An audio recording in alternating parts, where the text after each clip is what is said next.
Beleza, galera. Agora a gente vai falar principalmente de síndrome cerebeloso. Vamos pensar um pouco, o cerebelo, né? Ele se dividia antigamente como arco, palho e neocerebelo, com as seguintes funções, olha que legal. Equilíbrio, tá lá de anato isso, né? Tono, mais postura e também o que diz respeito a planejamento ou planificação de movimento. Então, toda vez que eu digo síndrome cerebeloso, é um conjunto de signos e sintomas que respondem a alguma lesão de cerebelo. Henrico, qual lesão é essa de cerebelo? Qualquer coisa. Pode ser um AVC isquêmico de artéria basilar, pode ser uma ruptura de aneurisma de artéria basilar formando um AVC hemorrágico, uma hemorragia subaracnoide que afeta cerebelo, um tumor de cerebelo, uma cerebelites, qualquer coisa pode me dar um síndrome cerebeloso, qualquer coisa que afete o cerebelo.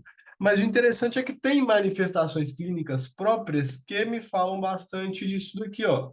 Perda do equilíbrio, perda do tono muscular e da postura e dificuldade no planejamento dos movimentos, tá? Como que clinicamente a gente estabeleceria isso? Então vamos colocar aí pra gente. Como que clinicamente a gente estabeleceria isso? Atáxia cerebelosa, ou seja, dificuldade de manter uma caminhada de forma contínua, existe uma atáxia, tanto no movimento ao caminhar, quanto a atáxia ao realizar algum tipo de movimento. Dismetria, tá? A dismetria, ela pode ser utilizada através de algumas manobras semiológicas, né? O índice nariz, então eu peço ao paciente para encostar a ponta do dedo dele no nariz, né, de forma bilateral, tá? E eu vou perceber que ele tem uma dismetria, ele não consegue acertar em algum momento o nariz dele. Se eu dou um copo de água para ele, ele não vai no lugar certo no copo de água, ele acaba errando ali o copo de água, beleza? Então tem uma dismetria comprovada pelas manobras semiológicas de índice e nariz, e a outra manobra semiológica que tem é aquela talão rodicha, né? Eu vou pedir o paciente para passar o calcanhar dele em cima da canela dele dos dois lados. Ele vai ter impossibilidade de realizar essas duas manobras semiológicas. Então vamos lá. Atáxia, dismetria, temblor intencional. Como assim intencional, Henrique? Ao realizar um movimento, né? Então, quando você pede ele para pegar um copo de água, ele tem tremor, tem temblor. Disártria, problema em articular a palavra. Então, ele tem disártria, dificuldade na hora de articular as palavras. Nistagmo vertical. O que é o nistagmo, né? É o movimento rápido do olho, tá?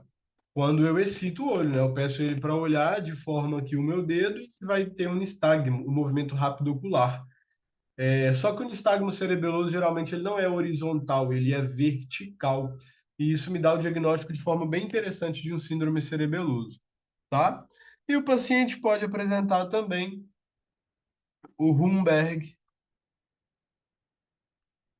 pode estar positivo. Pode estar positivo em outras síndromes além de síndrome cerebeloso? Sim, não é específico, mas é sensível de síndrome cerebeloso. Então, eu peço ao paciente para fechar as duas pernas, colocar as duas mãos para frente, fechar os olhos, eu estou do lado dele, geralmente ele vai lateralizar para um dos lados.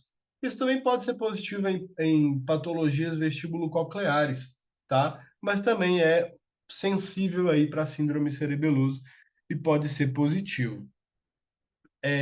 Quando a gente fala de síndrome cerebeloso, é interessante a gente pensar em causas. O tratamento, gente, é de acordo às causas. O diagnóstico também é pensando nas causas de síndrome cerebeloso, tá? Quais são as possíveis causas aí de um síndrome cerebeloso? É o que a gente estava falando no início da aula. ACV prévio, esclerose múltipla, é importante também, tumor, alcoolismo, um dos primeiros lugares que afeta o cerebelo, né, a intoxicação alcoólica. encefalites, traumatismo crânioencefálico, encefalocranial, beleza? Então, essas são as causas de síndrome cerebeloso. Eu tenho que diagnosticar a causa e tratar a causa, tá? Agora, o que é importante a gente saber daqui? Principalmente a clínica, o exame físico. O que é positivo? Principalmente, aí eu destacaria, tá? A positividade de um síndrome cerebeloso para o nistagmo vertical, eu acho que é muito patognomônico.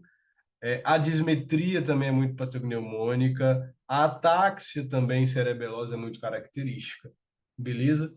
Isso me fala de afetações cerebelosas e, por exemplo, uma vez chegou um paciente para mim que eu fui atender ele na internação, ele não tinha nenhum déficit focal motor, ou seja, não tinha uma paralisia fácil braquiocrural, não. Ele tinha afetado ali o par facial, tinha uma hiporreflexia de joelho direito, só que ele tinha um nistagmo vertical muito marcado. E aí eu falei, cara, ele sofreu um AVC na artéria basilar, afetando tronco encefálico, ou seja, as origens dos pares cranianos motores, e afetando o cerebelo, que explicaria para mim o nistagmo vertical, explicaria para mim a ausência de reflexo rotuliano, também é bem típico de síndrome cerebeloso. E aí você chega em um síndrome cerebeloso. Depois disso tomografia, se eu penso em um AVC. Se é um paciente mais jovem, posso pensar em esclerose múltipla. Então, de entrada, assim, geralmente é tomografia. Não vejo nada, vamos descartar uma intoxicação alcoólica, uma encefalites, beleza? Então, o síndrome cerebeloso, mais do que ver ele como uma patologia em si mesma, eu vejo como um síndrome, que é o que ele é, um conjunto de sinais e sintomas. Beleza? Agora, onde vai fechar o diagnóstico para eu bater o martelo? O que que pode me perguntar de síndrome cerebeloso? Causas, tá? E manifestações clínicas, que é o que a gente colocou de rosa principalmente. Dismetria, dificuldade de coordenar e planejar os movimentos. Atáxia, incoordenação dos movimentos conscientes. E nistagmo vertical, aceleração dos olhos de forma vertical, beleza? E não horizontal. Horizontal me fala mais de vestíbulo coclear, afetação do ouvido, afetação do equilíbrio no sentido mais sensitivo mecânico, né, que seriam os ouvidos. Beleza? Então, assim, é isso que a gente tem que saber de síndrome cerebeloso. É uma questão rápida, é um tema rápido mesmo, é simplesmente para a gente ter aqui em mente o que que a gente tem que saber. Temos que saber identificar, tá? E depois pensar nas causas, obviamente. Beleza? Então, basicamente, síndrome cerebeloso seria isso.